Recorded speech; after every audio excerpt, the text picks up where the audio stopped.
Obrigado, filhinha. Não, nesse aqui não. É o de 8 páginas que eu mandei antes desse. Está online? É o de 8 páginas que eu mandei antes desse. Está no grupo também. Tá? Vamos ver o contexto.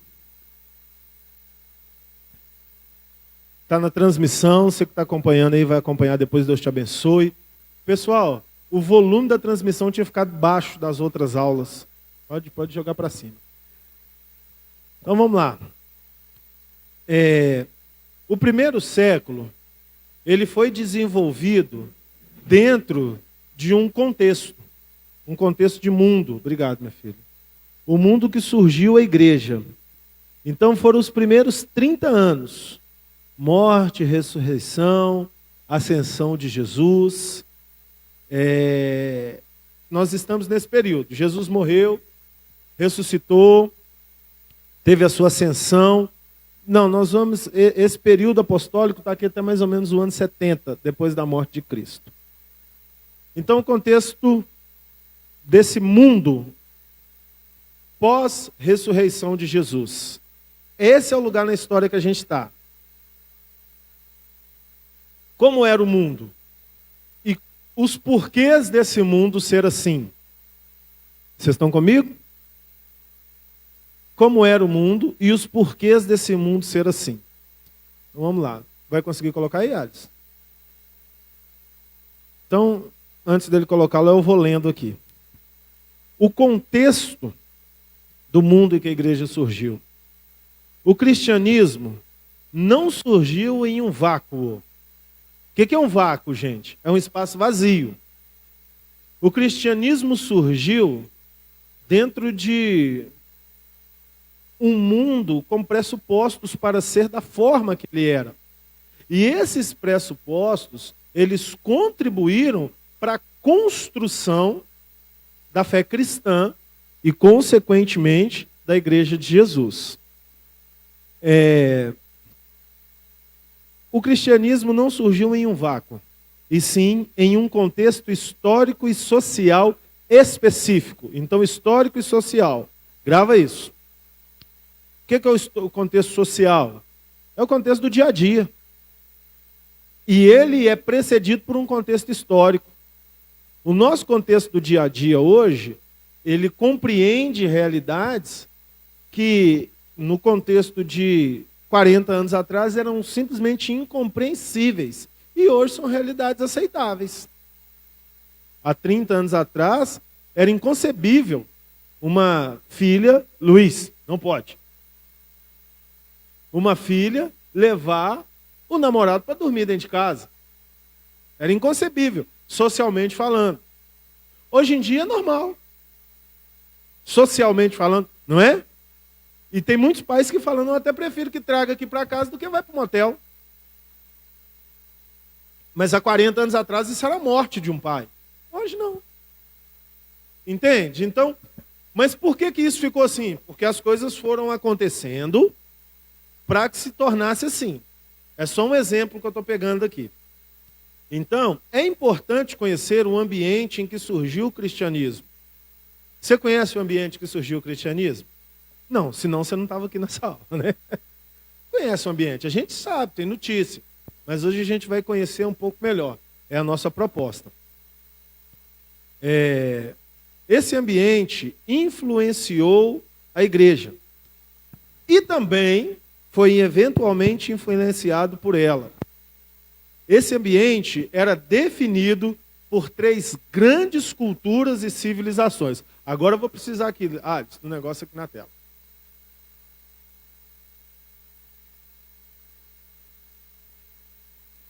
Mas joga aqui, eu vou acompanhando aqui.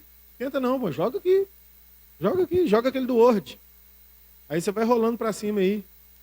Não precisa fazer bonitinho, não. Essas 3 civilizações eram esse ambiente. Primeira civilização do mundo que surgiu o cristianismo. Vocês estão conseguindo entender essa ideia?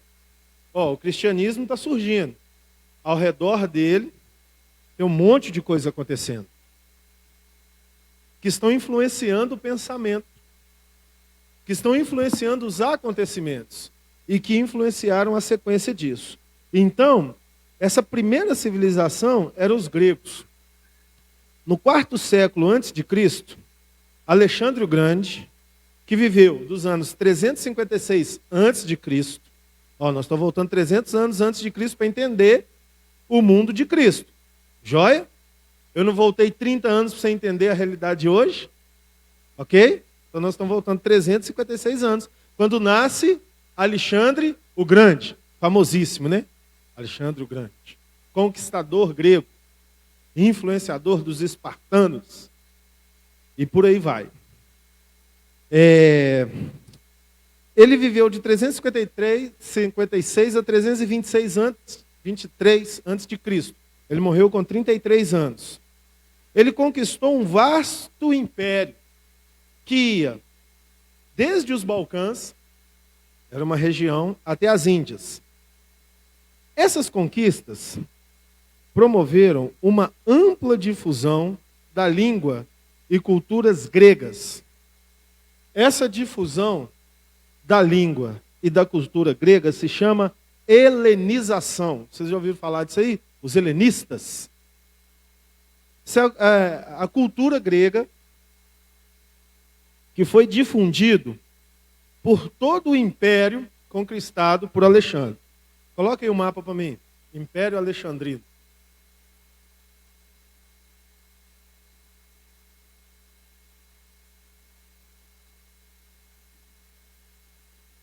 Mapa aparecendo na tela em 3, 2, 1. Não esquenta fazer slide não. Você está mexendo demais aí. Joga esse slide aqui para mim, que os meninos vão entender.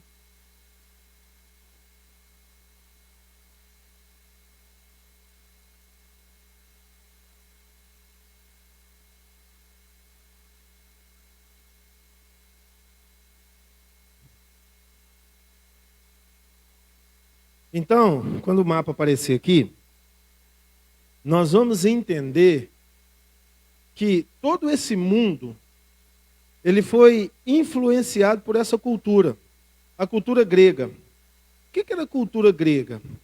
A cultura grega era a formação do pensamento. Hoje, nós ainda pensamos muitas coisas que foram oriundas da cultura grega. Então, o mundo foi... Não é esse não. Império Alexandrino. O mundo foi sendo influenciado por esse pensamento. E era o mundo que existia. Vocês viram nas outras aulas eu falando muito dos europeus que saíram para conquistar as Américas e que vieram a partir de um determinado poder e que esse poder foi influenciando o pensamento. Por isso que o pensamento sul-americano é um pensamento católico, apostólico romano, porque eles vieram influenciando. Então esse era o mundo, conquistado por Alexandre o Grande. Apaga a luz aí para mim, fazendo favor, Alice. Abaixa o mapa um pouquinho. Não, abaixa.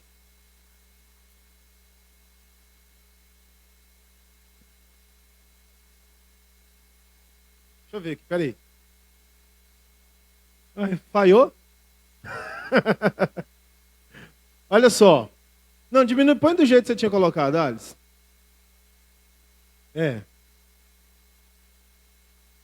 Tá. Vocês estão... algo que vocês conhecem aqui, o Egito. Então, Alexandre o Grande, ele foi conquistando tudo isso aqui, ó. Ele veio conquistando o Egito, aqui, ó, seguindo a setinha. E ele foi conquistando a região mediterrânea, que é o mundo que estava ao redor do Mediterrâneo. O Mar Vermelho, vocês conhecem, não conhecem? O que aconteceu aqui? O que aconteceu aqui? Que vocês conhecem? Moisés. Onde estava Moisés? Ao rio Nilo aqui, ó. E isso são 2.000 anos antes disso que eu estou falando. Então, eu só estou falando para você sintonizar na sua mente. para você entender o mundo da época do nascimento do cristianismo. Beleza? É nesse raciocínio que nós estamos seguindo. Aí, aqui está o Mar Vermelho. Vocês já ouviram falar, alguns estudiosos falando, que os hebreus atravessaram num lugar onde o mar era mais estreito? Está vendo aqui, ó, que o Mar Vermelho ele vem estreitando aqui? Está vendo aqui? Isso aqui é o mar. Então aqui é o oceano. É o oceano. Então aqui vem entrando um braço de mar para dentro do continente.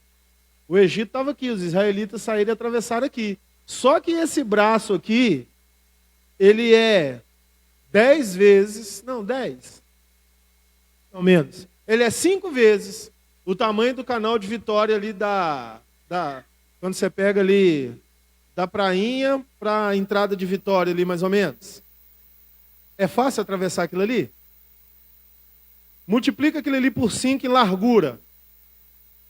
Esse era o braço de mar que os judeus atravessaram, os israelitas. Então eles atravessaram e entraram aqui, ó. O que é isso aqui? Isso aqui é a Judéia. Se tornou a Judéia. A Palestina, melhor dizendo. Aonde se desenvolveu o ministério de Jesus. 350 anos depois disso aqui. Está vendo Jerusalém aqui? Está vendo?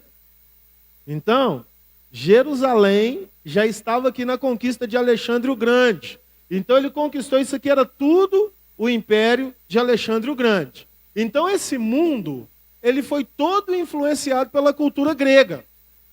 Então a forma de pensar, a língua que se falava era o grego, o entendimento de céu, terra, o entendimento de pessoa, de pensamento, de corpo, de medicina, era tudo influenciado pelos gregos. Porque quando o imperador ele dominava uma parte do mundo, aquele mundo passava a pensar como o país que ele vinha pensava, passava a falar a língua que ele falava, passava a vestir como aquele país vestia.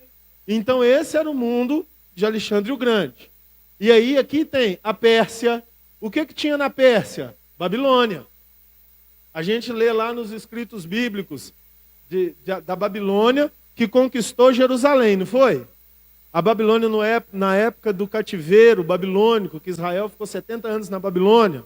Quem que foi um camarada que viveu aqui na Babilônia, no cativeiro babilônico? Daniel. Mas quem?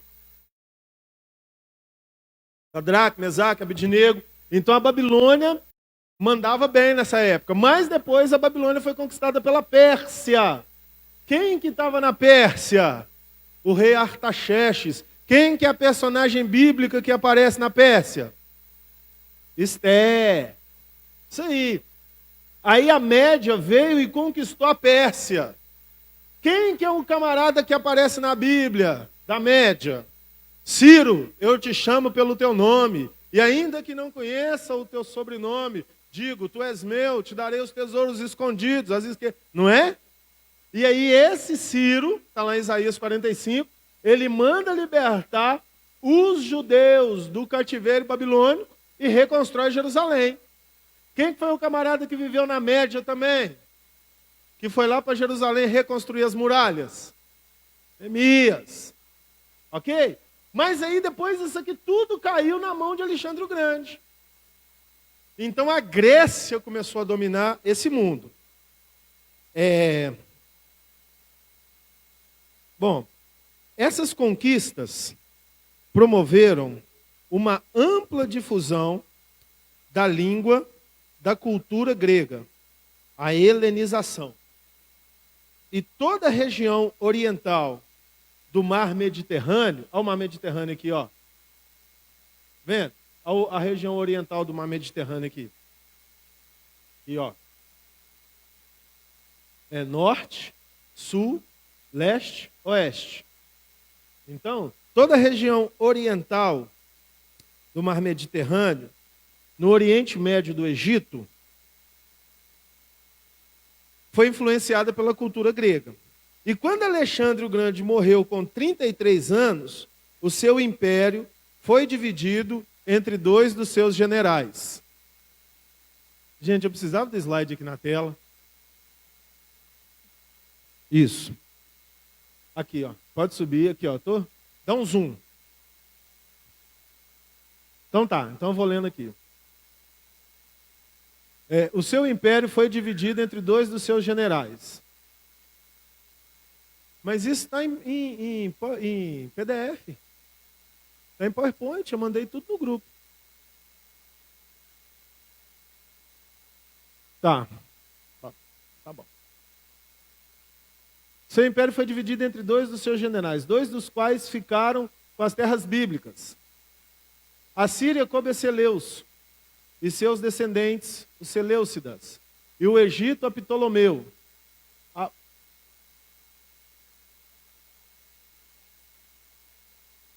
Tá, pode ir colocando aí que eu vou... A Palestina sofreu fortemente, ótimo, as influências helenistas dessas 2 dinastias. Especialmente, influenciados foram os judeus que viviam na Palestina da diáspora, dispersão, especialmente no Egito. Então, o que é isso? Volta lá o mapa. O Alexandre pegou a terra dele antes de morrer e falou: agora o meu mundo vai ficar para 2 dos meus oficiais, Ptolomeu e Seleucidas. Então ele dividiu isso aqui no meio, que era o império dele. A parte de cá ficou para Ptolomeu e a parte de cá ficou para Seleucidas. Vocês estão entendendo esse desmembramento do mundo? Só que esse era o mundo civilizado da época. Esse era o mundo pensante. Tinha os bárbaros, tinha outros povos, mas de organização, de civilização influenciadora dos pensamentos modernos hoje, vamos dizer assim, era esse império. Porque esse império influenciou, era o Império Grego. E todo pensamento europeu vem daqui. E todo pensamento que se tornou o pensamento europeu, ele veio da Palestina. E a igreja está diretamente envolvida nesse pensamento que saiu para influenciar o mundo. Então, aí nós estamos lendo aqui, ó. A Palestina sofreu fortemente a influência dos helenizantes, especialmente os judeus que viviam fora. Luiz, Rebeca, não dá para vocês ficar gritando agora.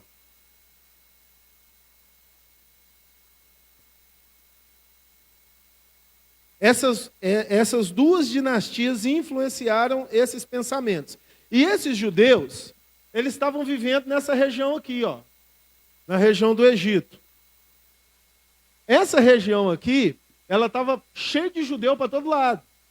Então, esses que nós estamos falando, eles viviam fora da região de Israel, que a Jerusalém, o que tinha sobrado de Israel, estava sob o governo alexandrino. Agora, o governo alexandrino na mão do general Seleucidas, que já está agora com metade do império para ele.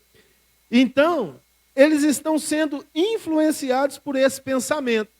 E tudo que eles têm de textos bíblicos está traduzido na linguagem grega. Esses judeus, quais eram os textos bíblicos? Gênesis, Êxodo, Levítico, Números, Deuteronômio, Josué, Juízes. Já tinha os profetas, Isaías, Jeremias, Ezequiel, Malaquias, Amós, Obadias, Daniel. Então, era o que eles tinham das informações bíblicas. Só que esses judeus, eles não tinham mais a terra deles. Já estava tudo destruído. E o que influenciava eles? O pensamento grego. E aí, os gregos pegaram os textos bíblicos e falaram: vamos traduzir para a nossa língua. Por quê? Eles absorveram as informações religiosas dos judeus, crendo nessas informações. Eles creram na verdade dos textos do Velho Testamento. Então, o Velho Testamento foi traduzido para o grego. Tradução essa que recebeu o nome de Septuaginta. Essa era a Bíblia dos primeiros cristãos, com a versão mais popular, o grego koiné. Era a língua comum mais falada em torno do Mediterrâneo. Vocês entenderam isso? Esses caras dominaram o pensamento. Então eles acreditaram na palavra de Deus. Eles acreditaram nos textos. E aí, 70 sábios gregos, dentro do Império Alexandrino, nessa região oriental, perto do Mar Mediterrâneo, eles pegaram e falaram assim, vamos traduzir esse negócio do hebraico para a língua que os judeus que vivem entre nós falam, porque eles têm informações. Quais eram as informações que eles tinham? A informação de boca a boca, que passava de pai para filho, e a fé deles. Só que eles não falavam mais o hebraico. Então todo o Velho Testamento foi traduzido para o grego. Aí, esse é um dos problemas do texto que nós temos no português. Por quê? Foi traduzido do hebraico para o grego, algo extremamente difícil. E no nosso caso, foi traduzido do grego para o latim, na época do Império Romano. E do latim para o espanhol. E daí vem os textos em português. Do latim e muita coisa do espanhol. O espanhol muito perto do português. Traduzidos, quando vocês pegam a Bíblia de vocês aí, tem tradução João Ferreira de Almeida, né? Vocês já viram esse nomezinho aí? Esse foi o cara. Pegou os textos do latim e traduziu para o português. Mas os originais eram hebraicos, que já era uma língua sem uso. Depois traduzidos para o latim e depois para o português. Então, isso é para vocês entenderem esse pensamento de influência. Foi traduzido para o grego koiné, a língua mais falada em torno do Mediterrâneo. Agora vamos pular 300 anos para frente. Porque esse mapa aqui é o Império de Alexandre o Grande. Vocês estão comigo? Agora, isso tudo aconteceu, a tradução dos textos, e ali tinha as informações bíblicas na Palestina, quando Jesus aparece. O que era a Palestina? Lembra? Volta, Alice, nesse mapa que você tirou agora. A Palestina é isso aqui, gente, ó. Isso aqui é a Palestina, tá vendo aqui? Mar Vermelho, Egito, entrando aqui, esse bracinho aqui, Jerusalém, até aqui assim, ó. Isso é a Palestina. Aqui foi o que sobrou de Israel.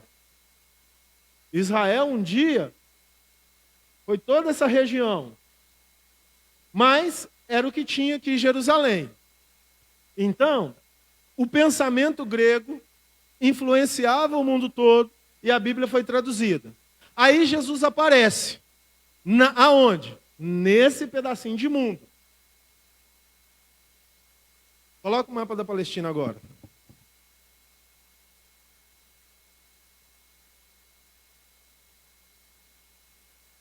Diminui ele. Esse mapa aqui, ele tem a Palestina em 3 momentos. Então, vocês já entenderam isso, pode deixar assim. Vocês já entenderam o que era a Palestina, aquele pedacinho de terra. Então agora, eu peguei aquele pedacinho de terra para vocês entenderem melhor. Aqui é a Palestina na época de Josué. Quando Israel sai do Egito e vai para Canaã, ele começa a conquistar a terra de Canaã, que Deus tinha prometido. A terra de Canaã é a Palestina. Ó, a Palestina de Josué.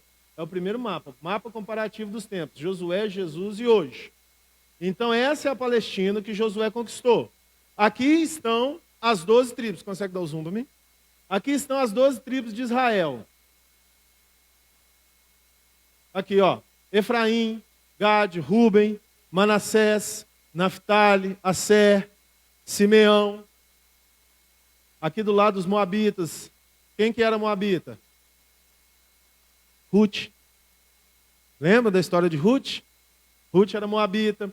Aqui estão os amalequitas, inimigos de Israel. Então esse era Israel na sua plenitude.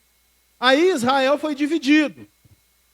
Quando Israel é dividido, ficam as tribos do norte, que são todas as tribos, e o sul, que é Judá e Benjamim, quando o filho de Salomão faz aquela besteira lá que eu já preguei aqui, vocês lembram?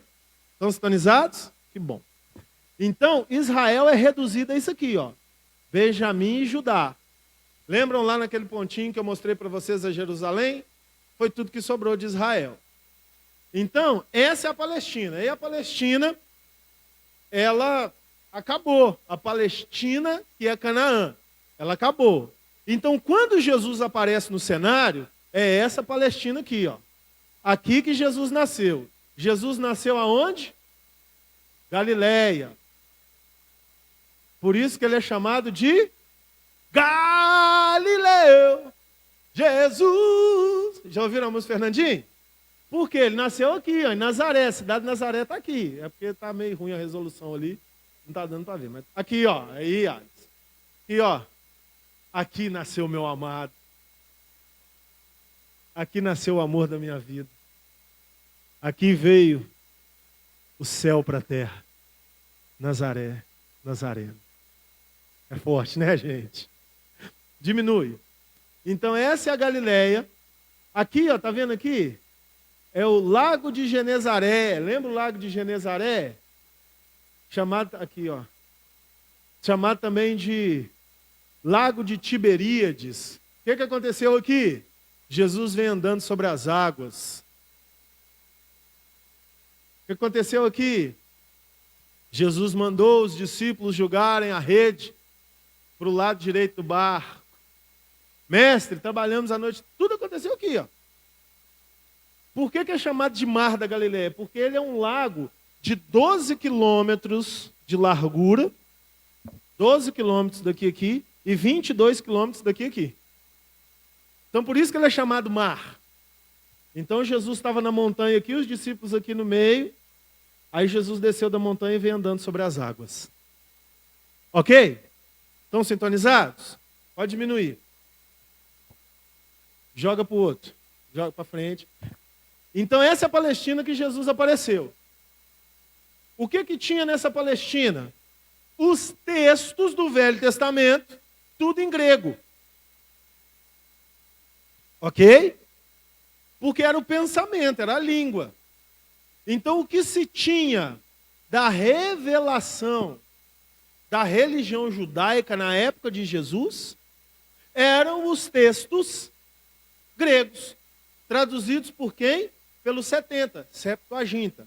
Mas também existiam alguns manuscritos desses textos que estavam em grego no hebraico. Alguns não, perdão. Todos os manuscritos guardados nas sinagogas. Só que, vou deixar de falar, Gilbertão, só que esses textos que estavam guardados na sinagoga não eram originais, eram cópias que os escribas iam fazendo, porque o original foi o que Moisés escreveu. Salmo 91, que habita no esconderijo do Altíssimo, Moisés escreveu, não tinha mais, tinha cópia. O texto que Isaías escreveu, um menino nasceu, um filho se nos deu, e o seu nome será maravilhoso, Deus forte, Pai da eternidade, Príncipe da paz. Isaías capítulo 9. Esses textos não existiam mais, tinham as cópias que foram feitas pelos escribas na época de Esdras. Isso é outra história. Então, esses eram os textos que estavam na mão do povo, e os fariseus, os saduceus, os sacerdotes judeus, eles usavam esses textos nas sinagogas. Esse é o cenário que Jesus aparece, totalmente influenciado pelo pensamento grego. Agora, só a nível de informação, joga para frente. A Palestina nos dias de hoje. É isso aqui, ó. O que sobrou de Israel? Só isso aqui, ó. Sobe um pouquinho. A abóbora aqui, ó. Estado judeu. Isso aqui é que é o Israel hoje. Sabe a faixa de Gaza, onde eles explodem lá todo dia? Que os palestinos brigam com os judeus? É essa faixinha aqui, ó. Então, os israelitas dizem que esse pedacinho de Gaza é deles. Os palestinos dizem que é deles. E aqui eles ficam se matando lá para decidir de quem que é. Quem que estabeleceu essa divisão? A reunião da ONU em 1900 e... 47. 2000 anos depois da morte de Jesus. Até esse tempo, os judeus ficaram sem terra. E aí, o camarada que falou, não, isso aqui vai ser de Israel, o nome dele era Oswaldo Aranha, um brasileiro, sabia? Obrigado. Só a nível de informação. Então, essa é a Palestina de hoje. Aqui é o Líbano, Síria, Cisjordânia, Transjordânia, Egito. Então, esse foi o mundo que Jesus chegou. E ele se tornou isso devido a esse contexto histórico desde Alexandre o Grande. Então, pode voltar no texto. Além da contribuição linguística, obrigado, os gregos também deram para o mundo antigo sua riquíssima reflexão filosófica. Toda uma cosmovisão, maneira de ver a vida. Cosmovisão, maneira de ver a vida. Gerada por essa reflexão. Algumas das principais correntes filosóficas foram Platão, Aristóteles, os estoicos e os epicureus.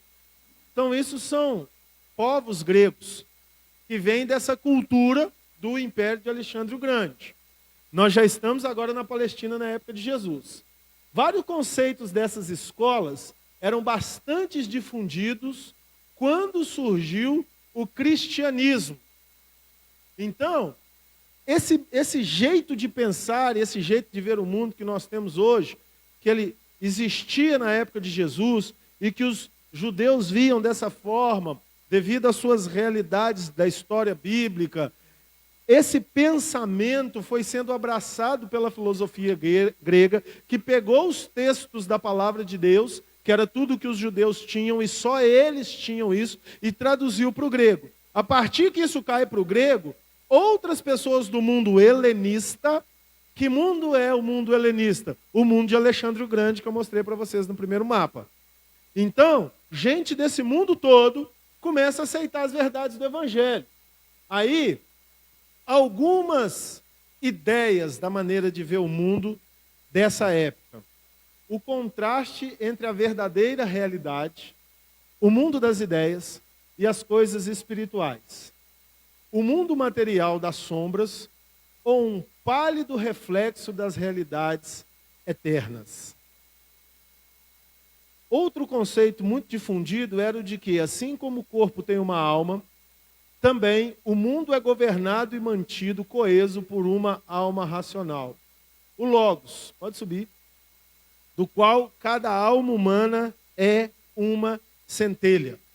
Então, esse pensamento que nós temos hoje, como funciona a nossa forma de ver o mundo, que existe uma realidade espiritual e que existe uma realidade material aqui, ó. O contraste entre a verdadeira realidade, o mundo das ideias ou das coisas espirituais, e o mundo material das sombras, um pálido reflexo das realidades eternas. É uma conclusão dos gregos, é a nossa visão de mundo. Pega a mangueira para mim, Dudu, fazendo favor. Acende a luz para mim, eu vou dar uma... estica ela até lá no fundo da igreja. Essa ideia, o que é a sua vida? A sua vida não é 70, 80 anos aqui? E depois dessa vida você vai ter o quê? Vocês estão aqui, gente? Vocês estão aqui?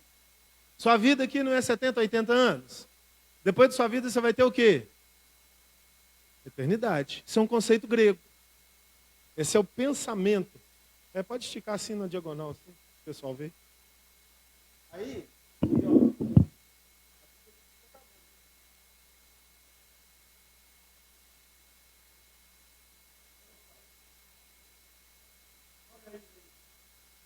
ó.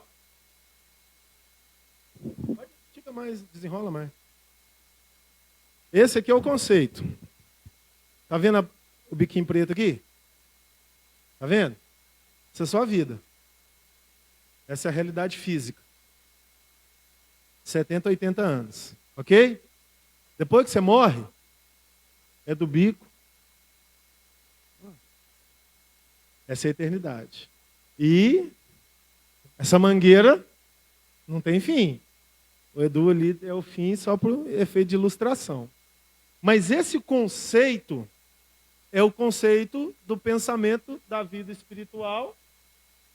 Olha lá, a realidade espiritual, ou a realidade das ideias, e a realidade física da matéria.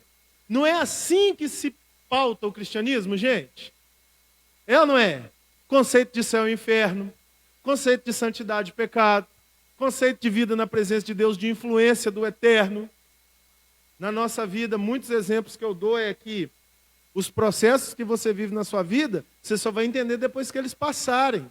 Porque tudo que está acontecendo aqui está te preparando para você estar apto para a hora que você morrer. Você entrar na eternidade. Então, para ter da mangueira daqui para lá resolvida, vale a pena perder tudo aqui ou não vale? E a humanidade está perdendo a mangueira por causa do bico. Porque aqui quer pecar, aqui quer fazer sexo fora do casamento, aqui quer enfiar a cara na bebida, na cerveja, na droga, aqui quer inverter a realidade da origem da sexualidade que Deus deu para cada ser humano, aqui quer roubar, aqui quer matar, aqui quer fazer tudo. Mas uma hora a luz aqui apaga e acende a luz para lá. Obrigado.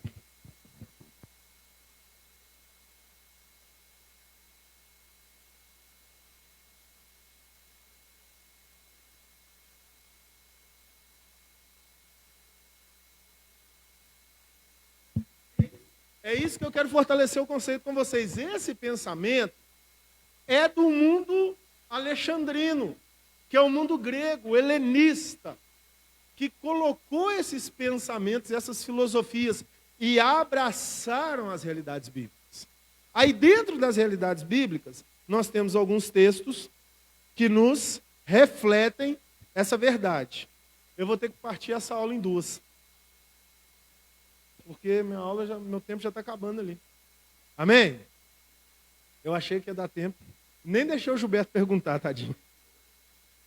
Vou deixar você falar, Gilbertão. João 1,14. Precisa colocar o texto aqui não, gente?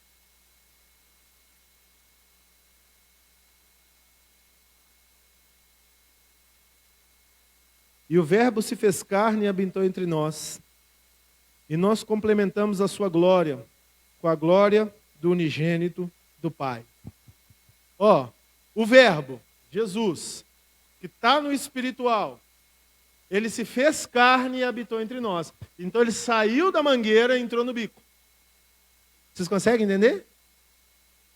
Esse texto aqui não existia ainda. Esse texto aqui vai existir 90 anos depois da morte de Jesus. Então, o que influencia o pensamento de João? O mundo grego. O que nós conseguimos ver atrás desse pano de fundo? Que a história da igreja é um projeto divino maravilhoso. Quando Alexandre o Grande estava lá conquistando o mundo, eu sou o cara. Ele estava sendo usado por Deus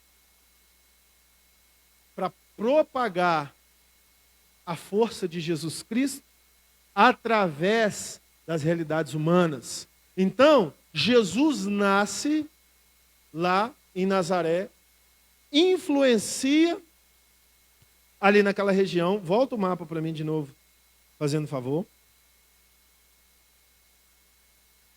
Influencia ali naquela região. Aqui, ele cura. Aqui ele faz milagres. Se der para diminuir a luz, eu agradeço. Muitas graças. Aqui ele faz maravilhas. Mas existe uma onda de pensamento que já está rodando. Então, o pensamento cristão, ele é oriundo da onda grega e ele é oriundo da onda hebraica. Porque esse pensamento de que existe um Deus eterno, influenciando o mundo terno, ou seja, não é terno de blazer, não. O mundo findável é um pensamento descoberto pelos homens, fora até do entendimento do pensamento da palavra de Deus. E esse pensamento, em colisão com o pensamento bíblico judaico, o bíblico que eu falo é do Velho Testamento, eles vão se tornar as bases para o cristianismo que são as bases da igreja do Senhor. Amém? Então, aí nós temos outros textos aqui, ó, que refletem esse pensamento. Filipenses capítulo 4, versículos 11 e 13.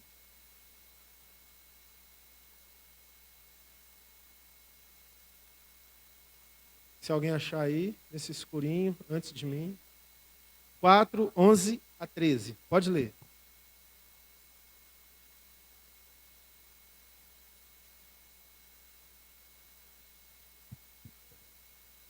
Espera aí, começa de novo.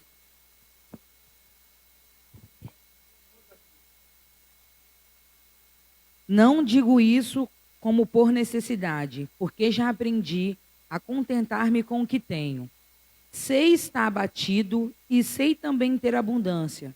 Em toda maneira e em todas as coisas estou instruído, tanto a ter fartura como a ter fome, tanto a ter abundância como a padecer necessidade. Posso todas as coisas naquele que me fortalece.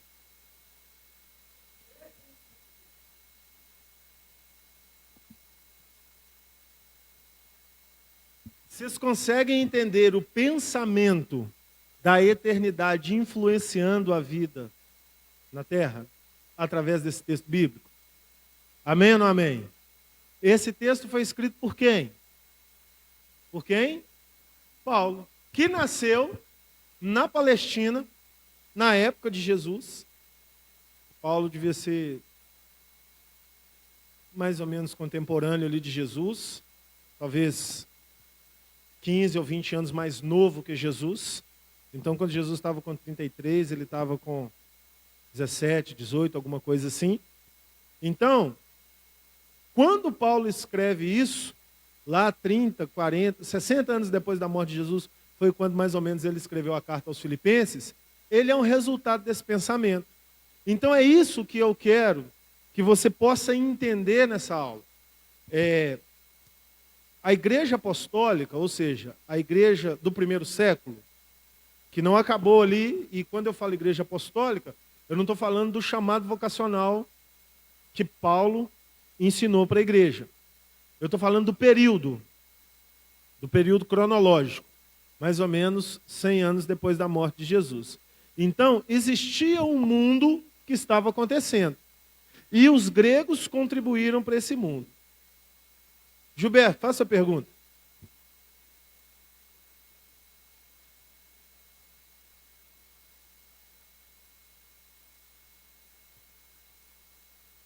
Tendo em vista que as Escrituras foram escritas por homens inspirados pelo Espírito Santo, eu tenho uma dúvida.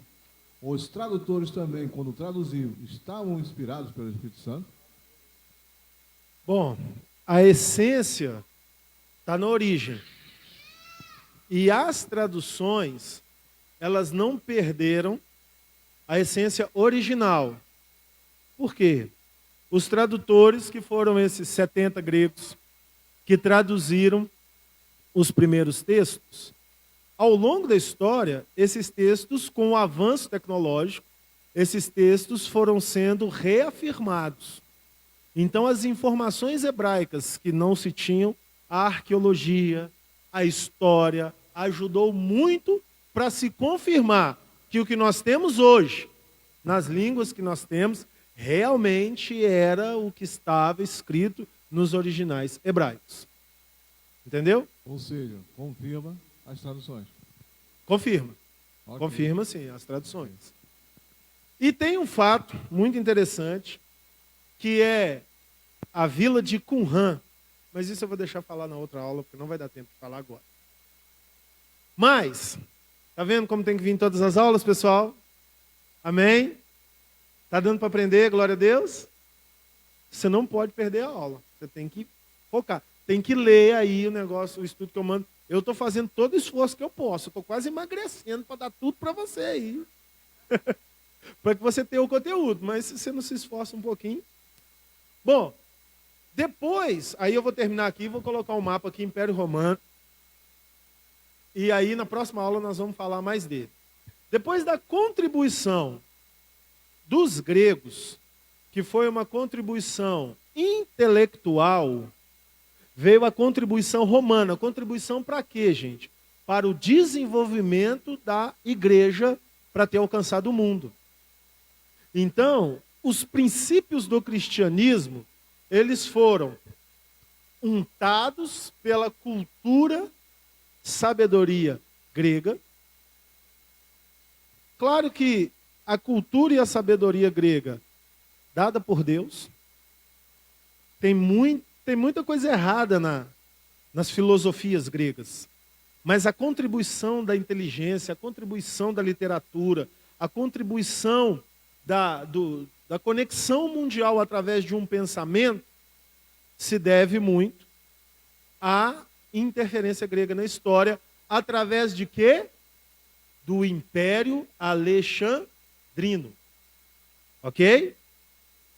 E aí, pode abrir o mapa. O Império Romano, ele contribuiu nas áreas políticas, jurídicas e administrativas. Então, o Império Grego contribuiu na área linguística, cultural e filosófica. Por isso que nós lemos esses textos bíblicos, canônicos, inspirados por Deus, influenciados pelo pensamento grego e cosmovisão de eternidade e vida terrena. E agora, o Império Romano, ele ajuda ou contribui na história do cristianismo com as influências políticas, jurídicas e administrativas. O Império Romano emergiu um pouco antes da era cristã, quando Otaviano foi aclamado César Augusto, tornando-se o primeiro imperador dos romanos. Então, César Augusto não é uma pessoa. César Augusto é um título. Então, Otaviano, que era um guerreiro conquistador, inimigo da Grécia, começa a conquistar os territórios gregos. E aí aqui nós temos o Império Romano, que se desenvolve ao redor do Mar Mediterrâneo. Vocês observaram? Tem um mapa aí, que é o comparativo, Império Grego e Romano. O Império Grego, ele dominou o mundo de um lado do Mediterrâneo, do lado oriental, que foi o lado que entrou lá para a Palestina, que entrou lá para a Ásia. E o Império Romano dominou o mundo para o lado do Império, para o lado ocidental do Mediterrâneo. Diminui e coloca os dois para mim, por favor. Diminui mais. Eu preciso ver os dois mapas ali. Aqui, ó. Tá pequenininho, mas dá para ver. Esse aqui é o Império Alexandrino. Presta atenção. A referência é o Mediterrâneo. Olha aqui para o vermelhinho aqui, ó. Tá vendo que esse aqui é o Mar Mediterrâneo? Então aqui está só a pontinha do Mediterrâneo. Essa pontinha aqui. Beleza? Sintonizado? Então o Império Alexandrino, ele ocupa o lado ocidental do Mediterrâneo. Ele cresce para cá. O Império Romano pega esse lado aqui, domina isso aqui, pega esse lado para cá, ó, que é esse lado ao redor do Mar Mediterrâneo. E que lado que é esse aqui? É a Europa. Quem conhece a Botinha? Quem é a Botinha? Itália, que foi a capital do Império Romano. E aqui está o Vaticano, que eu falei nas outras aulas, sentando bambu na cabeça dos romanos. Pode diminuir? Então, gente, o que é isso? Isso é domínio imperialista do mundo, criando fundamentos de desenvolvimento.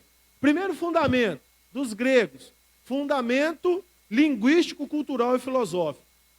Fundamento dos romanos, político, jurídico e administrativo, que é estudado nas cadeiras de curso de direito até hoje, os princípios dos romanos. Isso tudo contribuiu para quê? Para o avanço da ideia do cristianismo.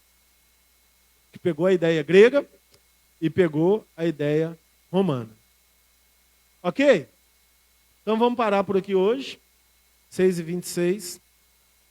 E semana que vem a gente pega a partir daí. Aí semana que vem nós vamos entender mais um pouco da contribuição do judaísmo para o cristianismo, porque o cristianismo nasce no útero religioso de quem? Quem foi o útero religioso do cristianismo? Quem foi o útero religioso do cristianismo? O judaísmo. O judaísmo são os hebreus? Não. É muita informação, né, gente? Mas lembra que eu coloco? Coloca o mapa da Palestina aí para mim. Fica ligeiro nesse data show aí, hein, varão? Tem que acompanhar meu cérebro. Não, o da Palestina. Gente, conecta. Presta atenção. Não é difícil. Abre. A Palestina está aqui, ó. Chega para cá. Isso. O que é isso aqui? Canaã, gente. Ok? Quem conquistou isso aqui? Josué. Então, eu tenho que ler Bíblia também, né? Josué conquistou. Aí, depois de Josué vieram os juízes, depois vieram os reis. Aí Roboão fez a besteira, dividiu tudo. Então Israel é isso aqui, ó. Quando dividiu, ficou Judeia. Quando dividiu, ficou Judeia. Acabou, isso aqui deixou de ser Israel.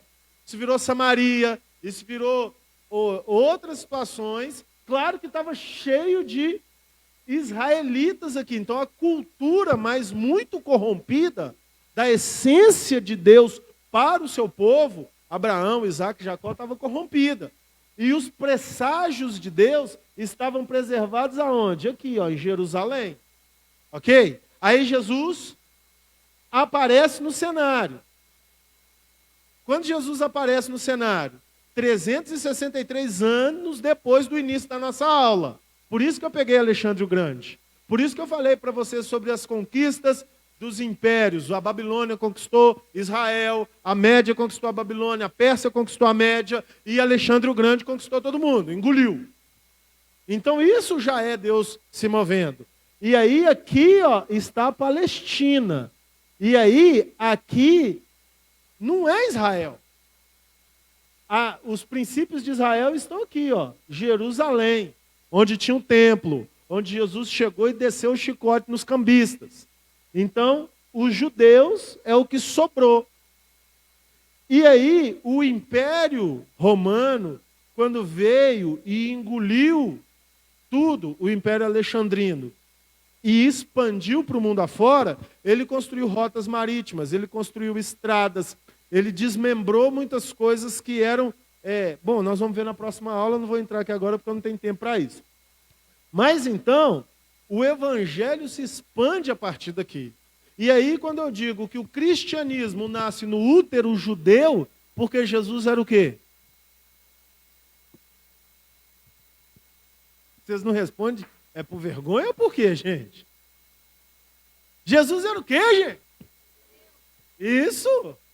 Então, por isso que o cristianismo nasce no útero da Judéia.